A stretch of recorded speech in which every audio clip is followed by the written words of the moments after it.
So she's the International Oromo Youth Association president. She's also a student for political science and legal studies with a concentration in economics. This is at Hamline University in Minesotta. She's from Ethiopia. Her name is Amane Badhosso. Amane, welcome to Sahara TV. Thank you. Thank you for having me. First of all, we're going to start off by what you represent, and this is the association of, the Oromo Youth Association. Can you tell us a bit about that association? Yes, the International Oromo Youth Association is an umbrella organization that pretty much has membership of various Oromo organizations on a global scale. So our main focus is simply on leadership and networking and empowering Oromo youth on a global scale. Okay. So we focus on various things. All right. So when you talk of Oromo, this is one of the largest ethnic groups in Ethiopia. Is that so? Yes. We are over 40 million estimated number, and we are the largest ethnic group in Ethiopia. Right. Prior to the 19th century, we did have our own state, our own country.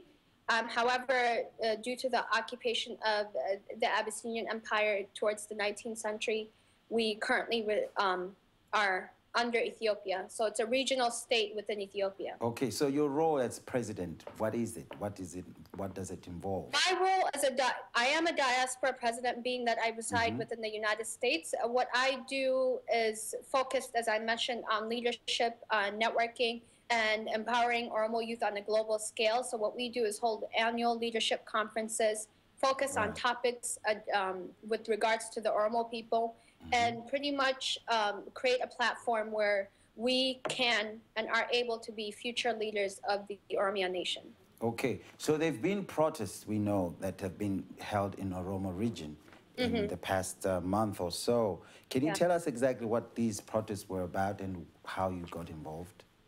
The protest, I am not currently involved in the protest. My job as a diaspora is to speak on the behalf of the individuals back home who are unable to voice for themselves. But speaking of going to the context of the protest began approximately 3 weeks ago. That is the time where the international community was aware of the protest. And the main reason why the protests are taking place is the Ethiopian government is incorporating the Addis Ababa Master Plan, also known as a developmental master plan.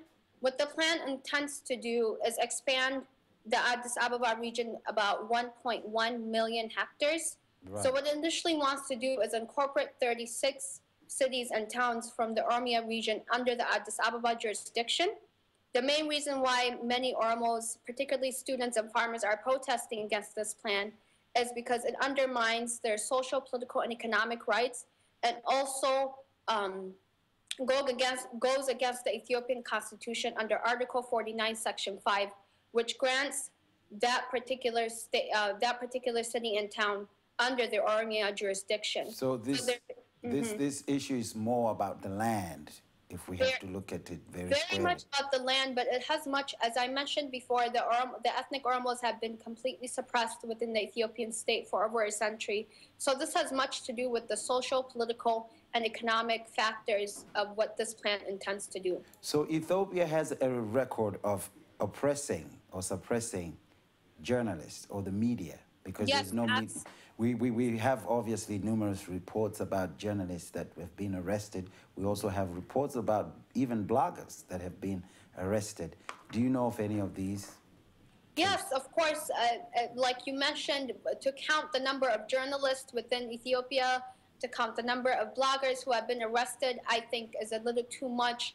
But there's been mass arrests mainly for the factor of the current Ethiopian government is under the banner of EPRDF, but the major leaders are Tigray People's Liberation Front, and is an ethnic minority consistent of 6.1% of the Ethiopian population, single-handedly dominating the political and economic and military aspect of the Ethiopian state. So everything that occurs within Ethiopia is under their leadership. Okay. What we learn currently is that the there is no media in Ethiopia, and any voice that speaks against the government, any voice that speaks against on the behalf of the oppressed is completely silenced, which is why currently there were, as you mentioned, there were 6 bloggers arrested 3 journalists arrested, and also various numbers of political conscience prisoners such as Bekala Garba and many other numbers. Okay, so since this protest, I believe there's been a clash between the police and the protesters, and some people have lost their lives. Oh, yes, absolutely. Can you update us on that? Yes. Soon after the protest took place, the protest began at one university and expanded to 11 universities.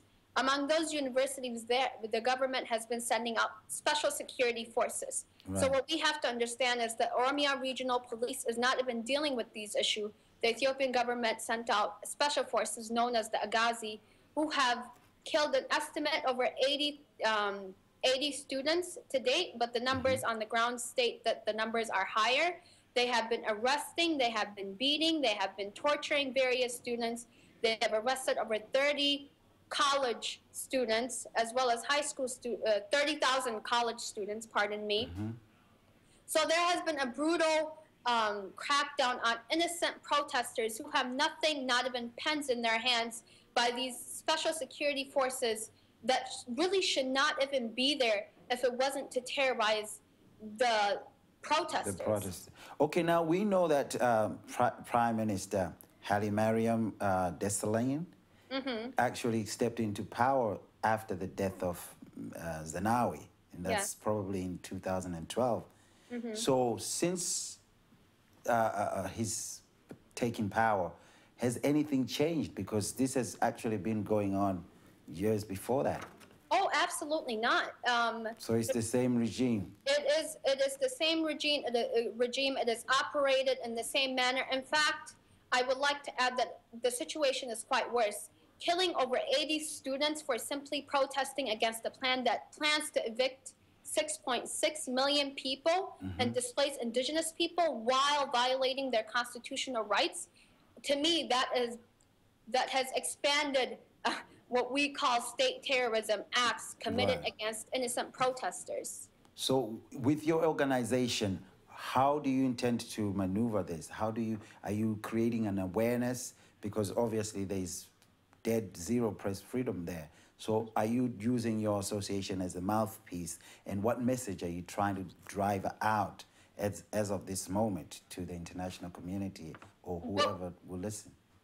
As an Oromo diaspora community, what we have to understand is, of course, all those students, there's many people here who are related to the individuals dying back home. So of course there's a connection. This was our country, and we will continue to speak on its behalf. But however, as a diaspora community, the only thing we can do is speak for the voiceless, meaning we have to share what's going on back home to the little extent that is available. And my organization, as International Oromo Youth Association, is currently appalled by the crimes that is taking place to a point where we're not even 100% certain what we ought to do.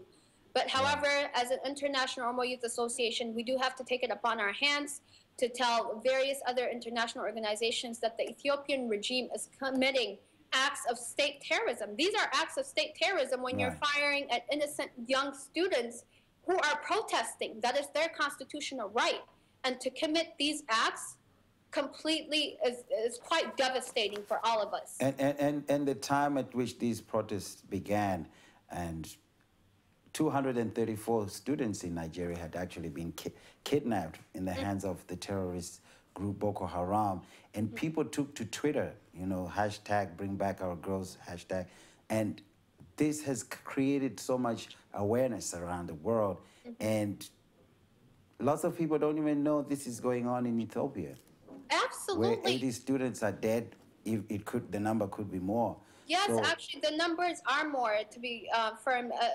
They've been expelling students from school. Recently, we've heard reports from Najo areas in Najo, the Oromo region, the Kamte. So various areas in the Oromo region are still being terrorized by Agazi forces. And that is mainly because the people have said, we will fight for this. This is our constitutional rights.